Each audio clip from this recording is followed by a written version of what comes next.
আমাদের এটাও জানতে হবে যে আমাদের যে সম্পদ সীমিত সেটা প্রপার ইউটিলাইজটা করতে হবে। তো আমরা খেলা যেটাই হোক সেটা আমাদেরই খেলা। তো আমরা চাইবার যদি ইয়ার ক্যালেন্ডার করে রংপুর ক্রিকেট অ্যাসোসিয়েশন বা জেলা ক্রীড়া সংস্থা একটা ক্রিকেট অ্যাসোসিয়েশন হওয়ার কথা আছে, সংস্থা আলাদা হওয়ার কথা আছে আমাদের। তো আমরা চাইবো একটা ইয়ার ক্যালেন্ডার, এটা জেলা ক্রীড়া সংস্থার হোক, বিসিবির হোক, কিংবা বাফুফের হোক, বা অন্যান্য অ্যাথলেটিক্স যে কোনো ফেডারেশনের হোক, একটা ইয়ার ক্যালেন্ডার হলে যেটা সুবিধা হবে, আপনি মাঠের বরাদ্দ নিয়ে কোনো ক্যাওস থাকবে না যে আমরা এই 4 মাস ফুটবল হবে, 4 মাস ক্রিকেট হবে, হকি তো উঠেই গেছে কিন্তু হকি শুরু করতে হবে, সবই তো আমাদের খেলা, বাচ্চারা খেলবে। তো সেক্ষেত্রে আমি মনে করি যে মাঠের যেই সংখ্যা আছে সেটা আমরা যদি প্রপার ইউটিলাইজ করতে পারি, এখন তো মাঠ বানাতে হুট করে পারবো না, সময় সাপেক্ষ ব্যাপার। তো সেক্ষেত্রে আমরা একটা ইয়ার ক্যালেন্ডার যদি করতে পারি আমাদের ম্যাক্সিমাম সমস্যা। ফুটবল নিয়ে ওটা ছিল একটা স্লেজিং ছিল, জাস্ট ফুটবলারদের খেপাই দেয়, একটু খেপাই দেওয়ার পরে যদি তারা মাঠটা ছেড়ে দেয় বা আলোচনা শুরু হয়। আমার মূল লক্ষ্য ছিল ফুটবলারদের একটু রকচটা হয়, স্বাভাবিক। তো আমি চাচ্ছিলাম একটু স্লেজিং, যেহেতু আমরা ক্রিকেটার আমাদের একটা টেকনিক আছে স্লেজিং করার, তো সেটা আমি করলাম একটু। তো স্লেজিং করার পরে তাদের রিয়েকশনটা খুব একটা সিরিয়াস ছিল না, এবং তারা যে আলটিমেটাম দিয়ে সেই আলটিমেটাম তারা মেনটেন করে নাই। পরবর্তীতে আমি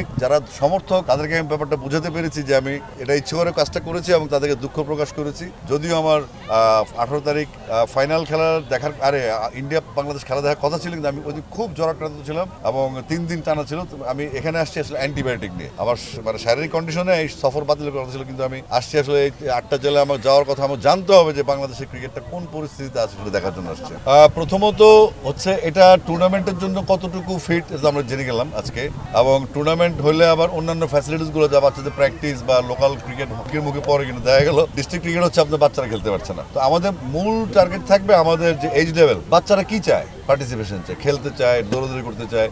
তো আমরা যেহেতু শুরু করেছি ক্লাস 4 ধরে, তো সেক্ষেত্রে চিন্তা করেন আমরা 14 থেকে কিন্তু নেমে আসছে প্রায় 9-10-এ। সেখানে মাদ্রাসার ক্রিকেট ইনক্লুড হচ্ছে, ইংলিশ মিডিয়াম স্কুলগুলোর ক্রিকেট ইনক্লুড হচ্ছে। ইভেন তো আমি এটাও বলেছি যে ময়মনসিংহের গার্লস ক্যাডেটগুলো যেগুলো আছে বা ক্যাডেট কলেজগুলো আছে বা বিভিন্ন রেসিডেন্সিয়াল স্কুল, বিভিন্ন রকম যে আবাসিক স্কুল যেগুলো আছে, সেমি আর্মিস বা মিলিটারি স্কুলগুলো যেগুলো আছে, সেগুলোকে ইনভলভ করার জন্য আমরা চাচ্ছি একটা অর্গান তৈরি করতে সারা বাংলাদেশে, একটা হারমোনি তৈরি করতে সারা বাংলাদেশে, যেন আমাদের বাচ্চারা মাঠে আসে। এটা রিজন একটাই, আমি নিজে খেলেছি এবং আমরা দেখেছি কোন সময় এসে মানুষ ফ্রাস্ট্রেট হয়, কখন কিশোর জ্ঞান হয়, কখন মানুষ মাদকাসক্ত হয়ে যায় এবং সমাজে টস